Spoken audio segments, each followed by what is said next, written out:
try not to stress too much because it all ends up working out. Keep moving forward. Just keep moving forward. If you're doing the right things, providing great customer service, I really don't think you could go wrong in the service industry. You cannot lose if you do not quit. Yeah, I like it. I like that.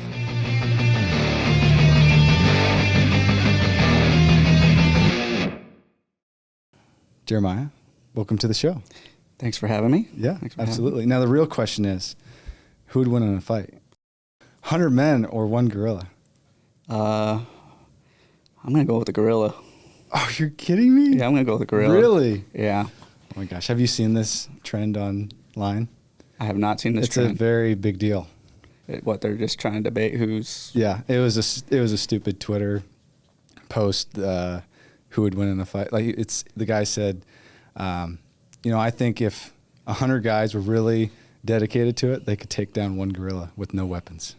I don't know. I mean, I think a lot of people are scared of gorillas, so you'd have to have some dedicated men for that one. Yeah. But I'm going with the gorilla for today, and until I see otherwise. So. Okay. They get tired fast. But they have a lot of power, so I think they could take out some guys pretty quickly. For sure. Yeah. For sure. Anyways. Way to break the ice, though. I like that. Yeah. Yeah. So, how's All Pro? What are some jobs you're working on right now? All Pros. We're working on.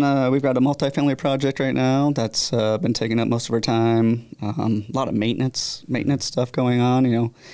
ACs are people are starting to kick on their ACs sporadically here. So, getting out there and maintaining ACs for customers and. And other than that, just, everyday stuff as far as, just making sure the guys got what they need and all that. So yeah. So what's this big job you were telling me about earlier? So it's a multifamily project. Back in the day, they used to do, so if you had multiple units or spaces that were leased, they would use 1 or 2 or 3 systems for those 10, 12 units. Now fire code does not allow you to share the same air in those spaces. So the city has really cracked down on that. And I think this year, if I'm not mistaken, is you have to have it done this year. So a lot of landlords are scrambling to do this, and they're finding out it's costing them a lot of money.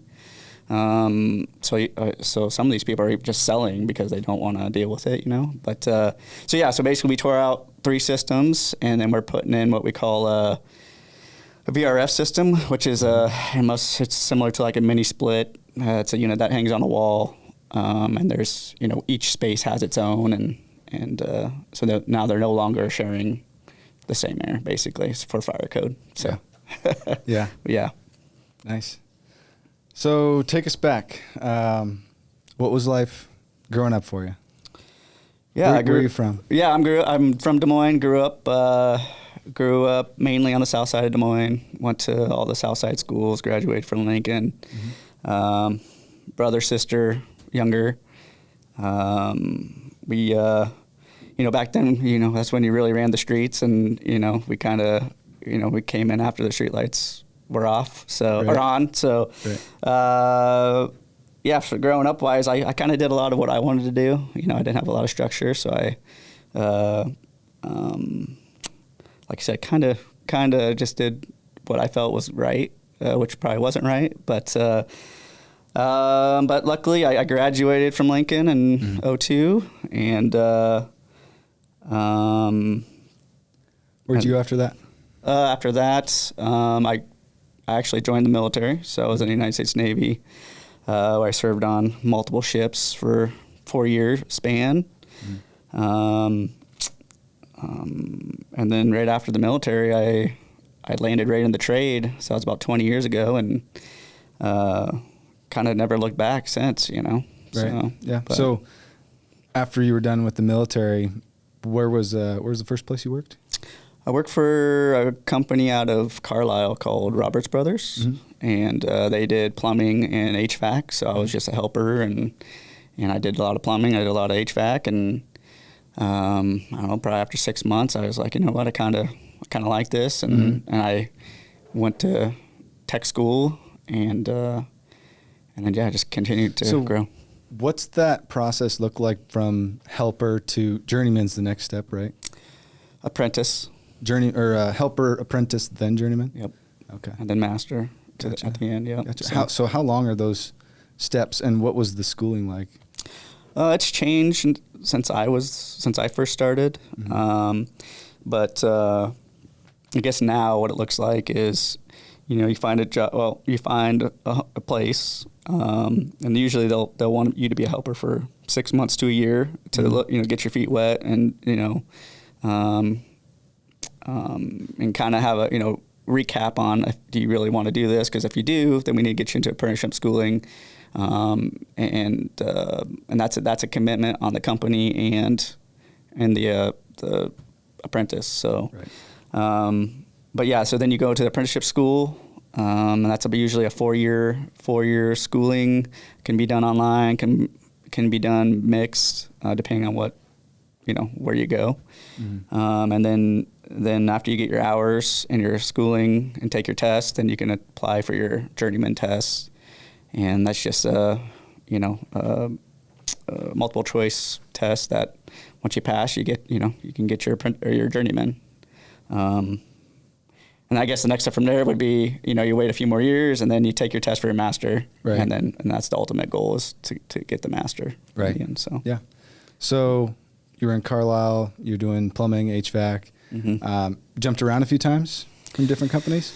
Yeah, so where I was at, we ended up getting slow in the wintertime. Sure. So they laid me off, and I was in schooling at the same time. So it was obviously a little bit of a bummer at that time, but luckily I found another job down in Milo, Iowa with another company that I spent a lot of my time, and that's where I really probably honed a lot of my skills at that time.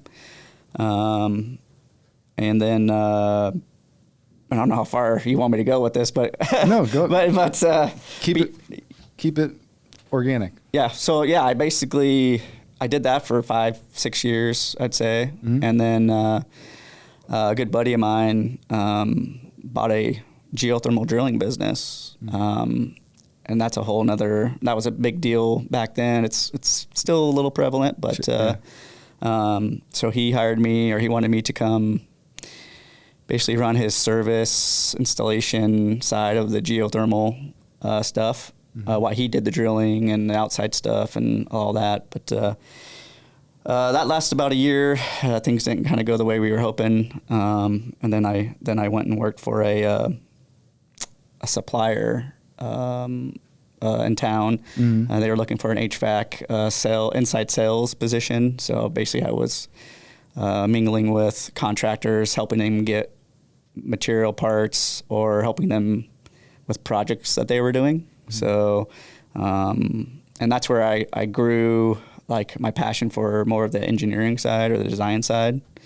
And I really loved it, what I was doing there. Unfortunately, I had some problems with management. So, after about 4 years of that, I got offered another job with a commercial company. Same role? No, with that company, it was more in the field contractor side. So I was in charge of project-based work. So I would bid a large commercial project, and then get all the things in order for that, and then get the guys up to speed on what that project consists of, and then making sure I got material, make sure the guys were installing per plans, right, stuff like that. So I did a lot of that. About that time. Before I started that was when I really was thinking about going out on my own. So I was probably, now it's 3, 4, 5, 7 years ago, I'd say, maybe a little bit longer. And I told the contractor at that time that I was contemplating on going out on my own, and at that time he was just like, he's like, you'll make so much money here that you wouldn't even need to, you wouldn't even want to worry about all those headaches, So right. It was good for a few years, but it still wasn't for me. I still had a passion to, start on my own and create something for myself. So about 2 years in, I ended up completing what I needed to complete to be able to start a business. That was the master's? Yeah, it was my master's. Yeah, because I had a journeyman's. I just never took the test for my master's. Yeah. And once I got my master's, I started doing the things, and then another company came to me, another supplier came to me, basically was like, we're opening up a HVAC department in our location. I would really like to, to work for us, and kind of gave me an offer I couldn't refuse at that point.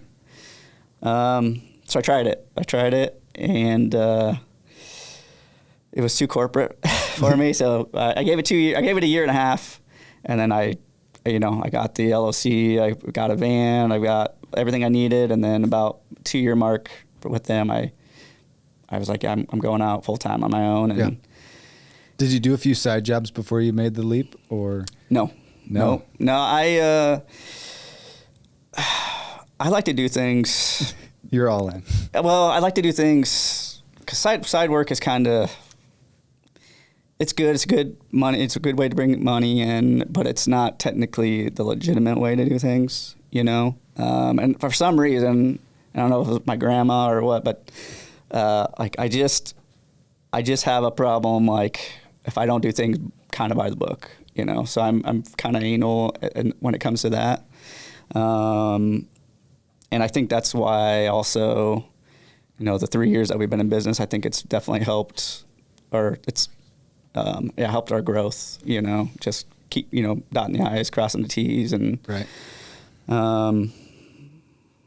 But yeah. So what were those first few jobs like? I was all a blur, honestly, but I'm trying to even think. The only reason why I remember this one because it came up on my Facebook feed. My first job was a couple that we go to church with, and it was a furnace install. So that was technically probably my first job. Went well. Went well, and then word of mouth was kind of spread from there. Kind of spread from there, and was lucky to partner with some few people. But honestly, I don't really remember. It's a blur, honestly. What were some of those first growing pains? Getting your first few jobs and getting everything figured out, doing it yourself. Growing pains. Well, my vision, and I guess I'll kind of start over a little bit here. But so before I left my last job, our employer, I spent 6 months getting things in place, just so it would make it a little easier. And I think that's why the transition was great for us. So I already had, like I said, I had the business, I had a logo, I had a wrap truck, I had a website, I had all the things that a lot of maybe smaller companies probably lack. And the reason why, and what really helped me with this is that when I was in sales, I was able to work closely with some business owners. So I was able to kind of see what they do. And I think that really helped us kind of move forward a little bit faster than I think of someone who just kind of bought a van and went out and, right. Maybe not, but I definitely see, customers will say, they like our processes. They like the way we, it's what's the word? It's just, it's easier for them to just work with us because, we communicate well. And we think we do all the things that just makes it easy to work with us, Yeah. What was something that you didn't expect getting started? Costs of running a business, insurance, maintenance, tools, parts, all these things that you have to have in a vehicle. And then tracking costs and making sure, you're not spending too much or, and ultimately pricing. Pricing was the biggest thing for us our first year.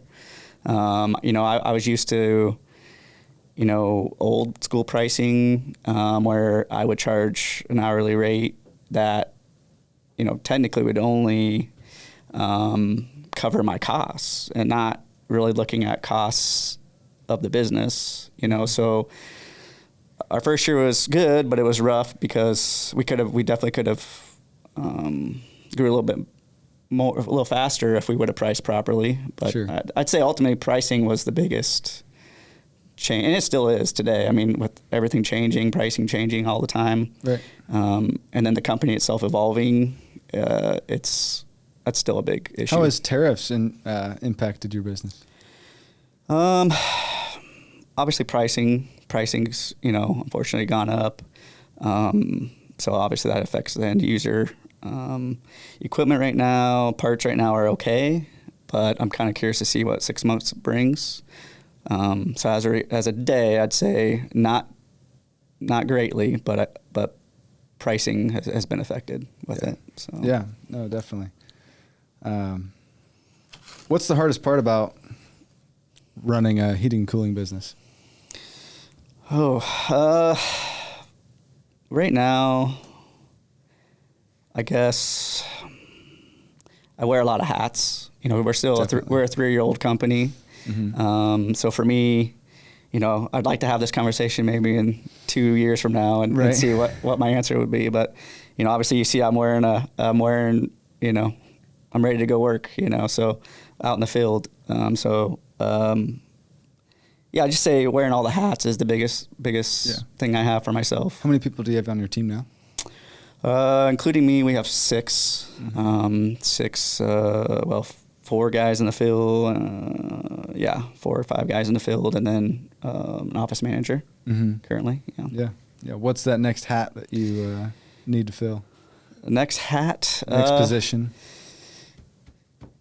Next position would be me. Someone who can run the daily. I have someone now who can do the field stuff, but I need someone who can do more of the service side, maybe some sales. So I could see that position being the next big leap forward for us, getting that position, and then I can focus more on the business side of things. Right. Yeah. Right. Yeah. What's kept you going through tough times? What's something that you like to keep in mind when you're wearing all these different hats and it gets stressful? I just pray about it, honestly. Yeah. I just, I haven't in a while, knock on wood, but, I've had weeks where on a Friday I'd have no jobs lined up for the next week. And at that time, I had 2 guys I had to, get hours for, but somehow, the days fill, so I'd say that's one of my biggest stresses right now is just, well, not right now, but at those slow times, because I do care and I do want my guys to be able to get their hours and provide for themselves. So, so I'd say, that's probably. How have you seen God open doors for you when you've got those dry weeks? Any specific things come to mind? Jobs that come to mind? Yeah, I mean, so last year we had the slowest January, February. I mean, we've only been in business for 3 years, but I think we had $7,000 in sales in 2.5 months. We had things pending, stuff like that. Like I said, I pray about things, and my company is one of them. Obviously help guide me through figuring out how to run a business. Yeah. But I would say things just fall in place, and we landed a really big commercial job, and that really skyrocketed us for the rest of the year. Do you see All Pro doing more commercial work, or? Yeah, absolutely. We tend to do like 20% commercial maintenance, installation, repair stuff. Right. I would say we're not. I don't have the right guy in place for doing it any more than that at this point, but because I am that guy, as the commercial guy. So like I said, I want to fill that hat as well. But I love commercial. I think it's where I'd like to play more in, but residential is our sweet spot right now. What's the best piece of advice you've ever received? Oh, that's a good one. I would say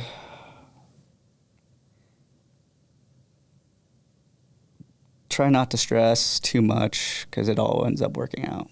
And I guess, it really does, and I think that's helped me a lot, having a business, like at first, I worried about that quite a bit, but nowadays it's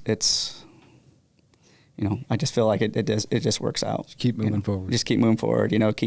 If you do the things that have brought you this far, I don't think you could fail. If you're doing the right things, being providing a great customer service, I really don't think you could go wrong in the service industry.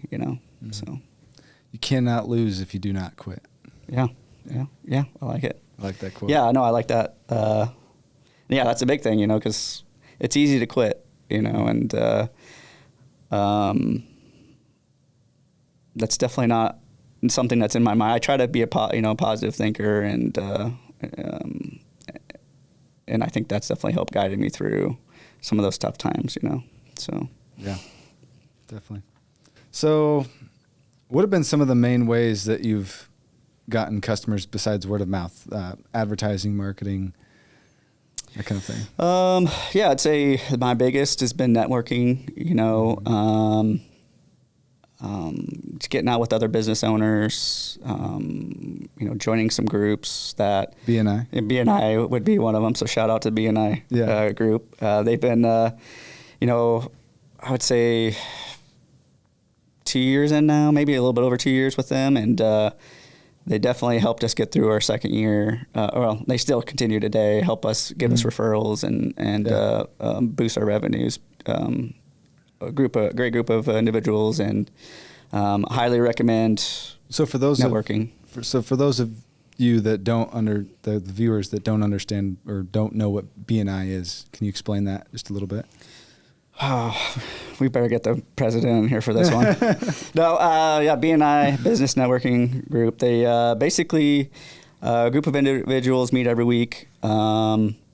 We meet Thursday mornings out in Altoona. Mm-hmm. There's different chapters throughout, all over the world. But yeah, basically you spend an hour or two with these individuals, and we all go around a room and basically talk about our business and what we're looking for that week or that month, and then we try to give referrals to all the time we try to give referrals, and every week we try to make sure we have a referral for at least somebody in the group. And like I said, it's been very beneficial for us over the last few years. So, yeah. How long have you been a part of BNI? I want to say 2.5 years. So now. Since the beginning of All Pro, almost. Yeah. So how did you first learn about BNI? A plumber and a realtor. They both are part of that group. Mm-hmm. And shout out Penny Carroll. Yeah, shout out Penny Carroll and Advanced Plumbing, or Penny Carroll and Associates.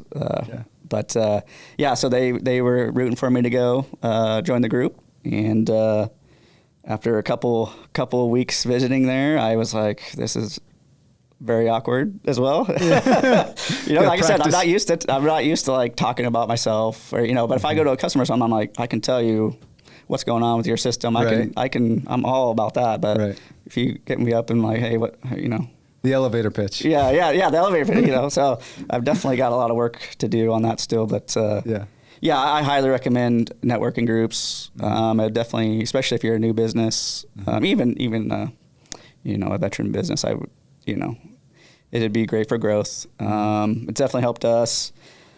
But yeah.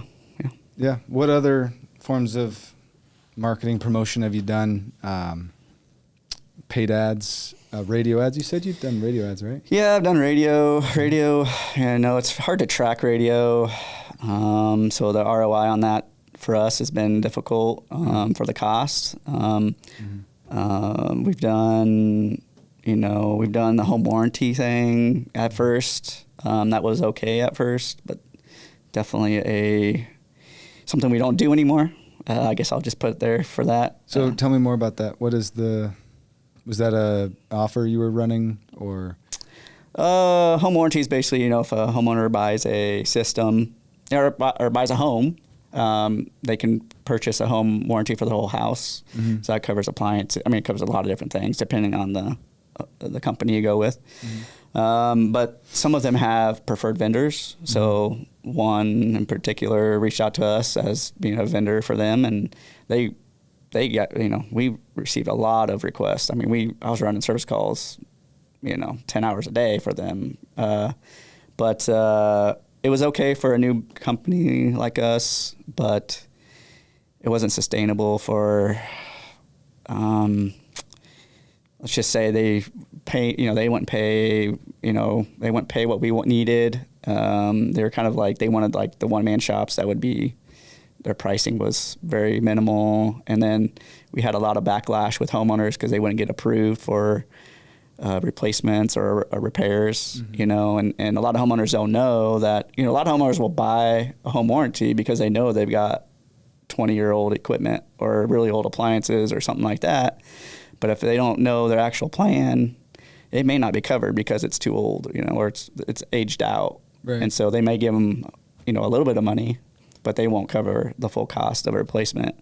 And a furnace and air conditioner is pretty expensive to replace. So, so I had a lot of battles with homeowners who would get denied, like, right. Blaming us. And I was like, I'm just kind of the middleman trying to help you out here. And so our stance now is we just don't do work with home warranties, just so we don't have to deal with those headaches. Right. Yeah. Who's your ideal customer? I like them all. I do. I like them all, really. Obviously the ones,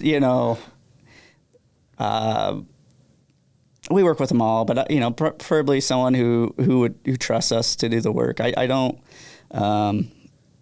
guess I don't really like over the shoulder type of, but I get it. I get it.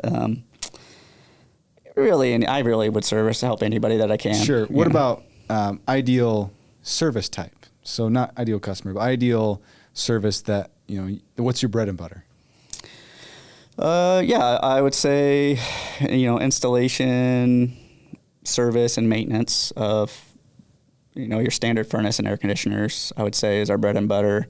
Mm-hmm. We'll go into commercial a little bit too. We do maintenance on commercial. Mm-hmm. What's a air conditioner unit costing? Costing? You want to know what that costs nowadays? Just say you're going to need a loan.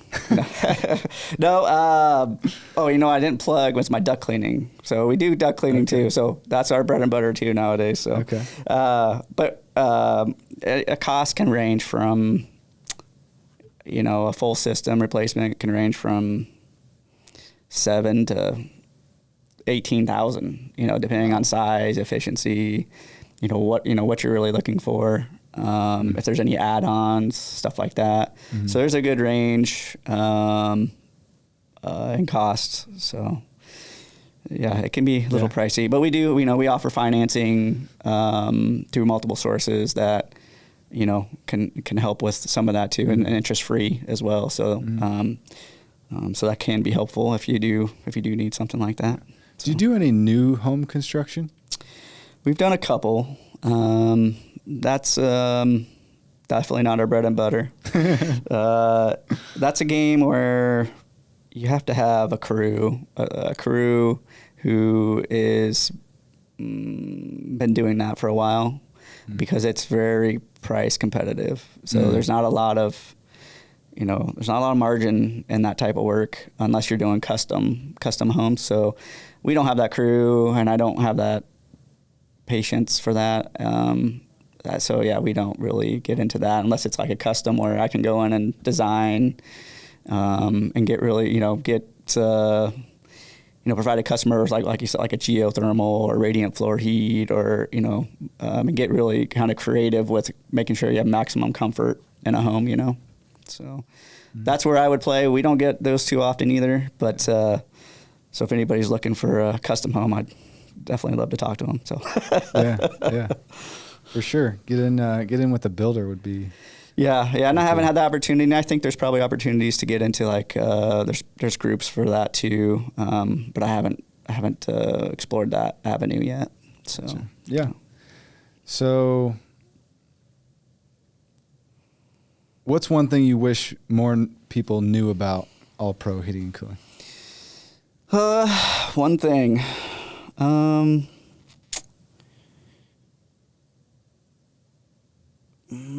Our duct cleaning, I suppose. You know, that's a new side of our business that we started into last year. How does that work? There's different types of duct cleaning, ways of duct cleaning. We have a trailer or duct or a truck mounted system.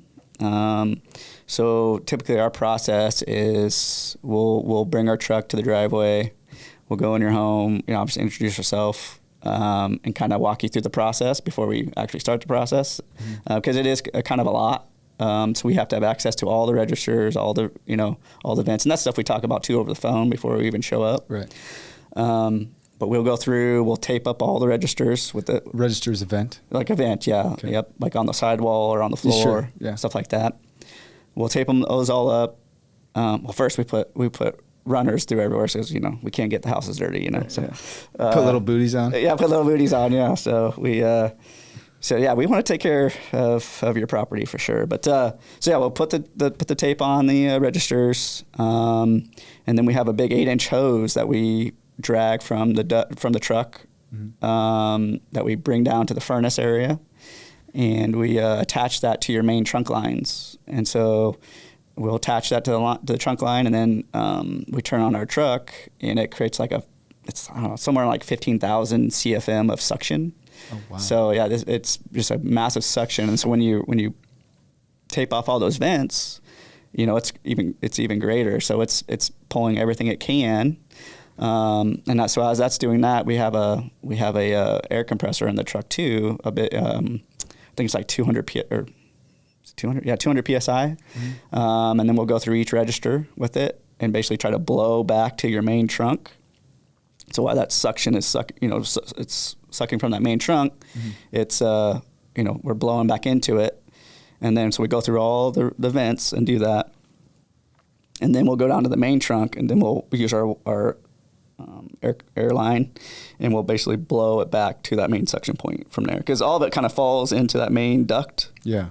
And then we'll use an air compressor line and then pull it all back to the suction point.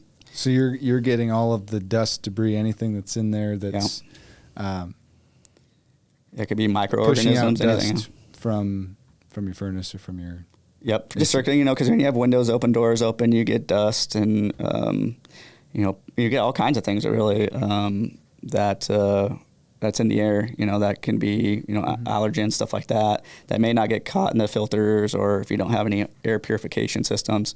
So that stuff will sit in your ductwork, and it just usually sits on the bottom because it's obviously gravity. But so as your blower comes on, it's kind of moving that stuff over time through your ductwork, and then kind of recirculating. And then as you open a door or something like that, then you're getting more particulate matter, dust, stuff like that.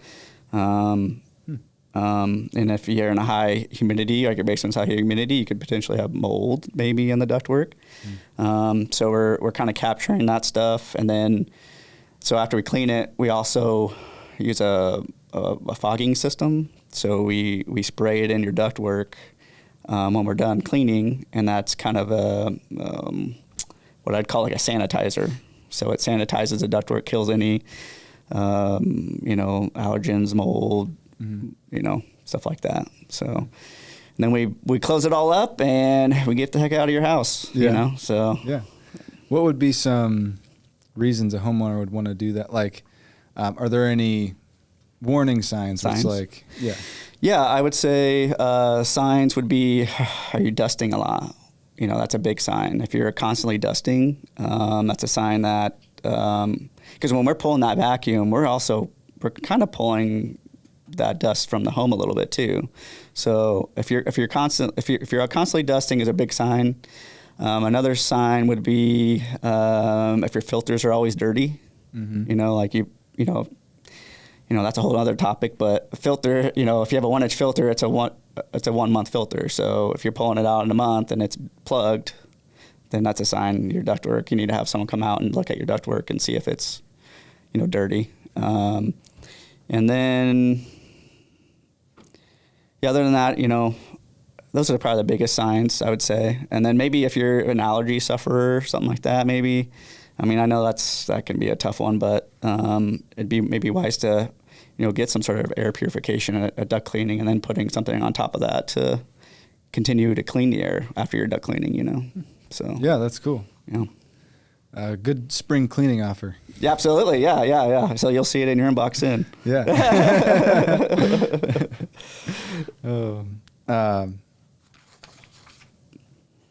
What's next for All Pro over the next couple of years? So biggest thing this year is we just purchased a shop. So we're in the process of building it. So we're hoping by the end of the year we'll have our shop, and that can be one thing off the checklist. Then I can move hopefully forward.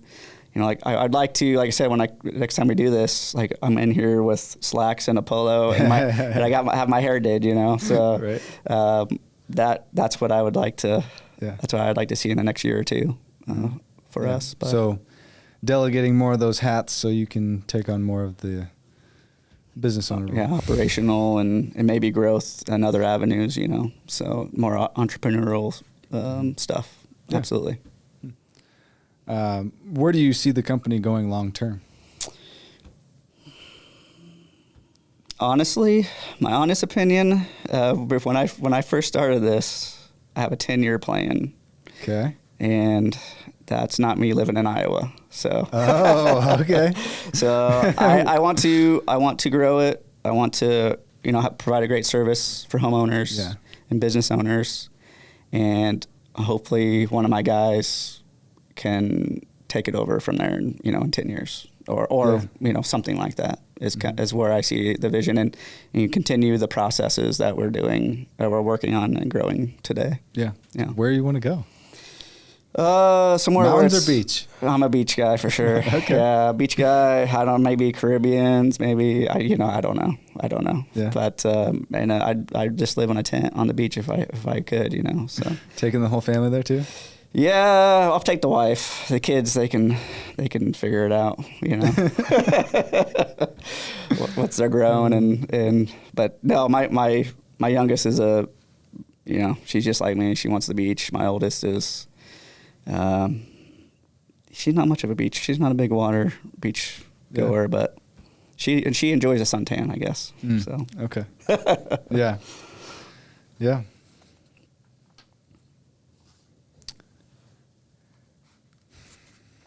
What advice would you give to a young person that wants to get into business?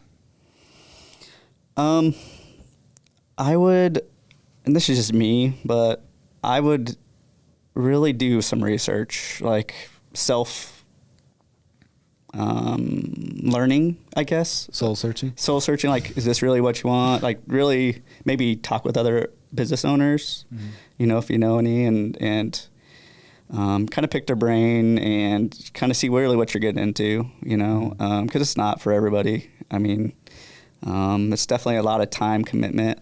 Still to this day, that's one of my biggest problems is I've spent a lot of time, on my computer, on the phone, at someone's house. So you really got to be ready for that if you want to grow, But yeah, I'd really just do, like you said, some soul searching, maybe talk to some business owners and just get things in place before you really take the leap. And maybe make sure you have some funding might help too, like make sure you're not... Have a nest egg. Yeah, have a nest egg, something like that. Because, things could have gone really south for me right away. And, I might have had to jump back into the field and work for somebody, So Sounded like you were a lot more prepared than others when they jumped. Yeah, and that goes back to, like I was saying, dotting my I's, crossing my T's, doing things by the book. I really just wanted to make sure I was setting myself up for success, and I have a lot of great people in my life that have also made this not a possibility, that have referred to me or gave me opportunities to grow. But yeah, like I said, I think the biggest thing would be just making sure you're ready and have things in place before you make the jump. I mean, I think it works for some people, but it's helped us grow, I think, pretty quickly doing it that way. Yeah, definitely. I was meeting with a client before this, and he asked me what I was doing later today. I said, I'm going to film a podcast, and he goes, "Oh, who with?" And I said, All Pro Heating and Cooling. He's like, "Oh, I've seen their trucks all around." Yeah. That's awesome. So it works. Yeah, no, truck wraps work for sure. Well, they better. They're expensive. So. Yeah, we just got to do one too, so we're pretty excited about it. So excited to get that on the road and see what kind of responses we get from it. So yeah. If someone listening wanted to take action today, what's one thing they should do? What's the number one thing? Action as in? Starting a business or getting into the trades. I guess you said soul searching, but. Yeah, if it's getting into the trades, I think you just try it out. Just make sure you like working with your hands, getting dirty, getting in places you don't want to be in, crawl spaces, attics, dirty situations. If you can handle all of that stuff, try it out.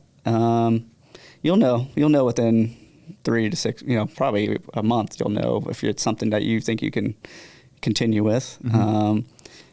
Starting a business, like I said, just really just make sure you're ready, How do you know you're ready? You don't, but I think having some things in place would be the biggest thing. I mean, that's me because I'm kind of, I worry about things, I guess, like that. Mm-hmm. So, if someone's unhappy with where they're at today, what are some things that you would give them advice on to make it that change? Like you've jumped around in your career a little bit. Mm-hmm. What were some things that helped you navigate that? I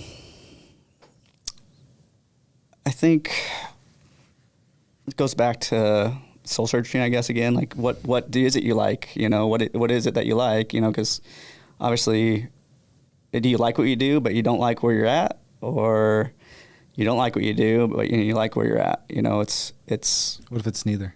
If it's neither, then you need to go and do something different. So I just it's tough because and that's as far as Iowa All Pro goes. Like I want to try to make it so you like both. Like you like working with us as a company, and you like what you're doing. I mean, obviously not every day you're not going to like it, but in the end, I think it's definitely fulfilling, and that's the biggest thing. If it's not fulfilling to you and you're just doing it to get a paycheck, maybe it's not what you're supposed to be doing. Mm-hmm. But I mean, I know it's tough to say that, but because I was there, my 20s, working 10, 12 hours a day, making an hourly wage, and it just felt like it was just, running the race, So, but I liked it. I liked what I was doing, So I think that helps. Right. So. Yeah. Well, where can people follow your journey, connect with All Pro? You can visit us on our Facebook page. Honestly, not sure how you look it up, but you can get on there. Go to the search bar, type in All Pro Heating and Cooling. Yeah, you can do. Yeah, exactly. You got it. Yep. I can pull it up on my phone. I can show you. We'll have all the links down in the description. And or our website at IowaAllProHVACteam.com. We are getting a new website is being developed right now, so We'll have a new look here soon. Nice.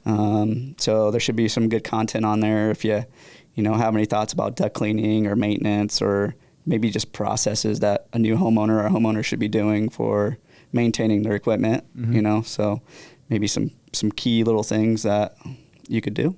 Mm-hmm. So yeah.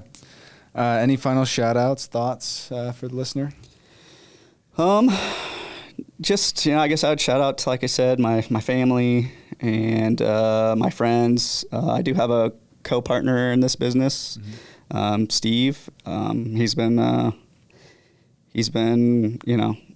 crutch to get this going. So he's definitely a big shout out to him and his wife, Teresa. And then, my wife, Ashley, and my daughters, Taylor and Skylar. So, and then also, obviously, to God for letting me do what I love. So that's awesome. So well, thanks for coming on the show. I appreciate it. Thanks for sharing your story. All right, Parks. Thank you, sir. Yeah. Keep hustling.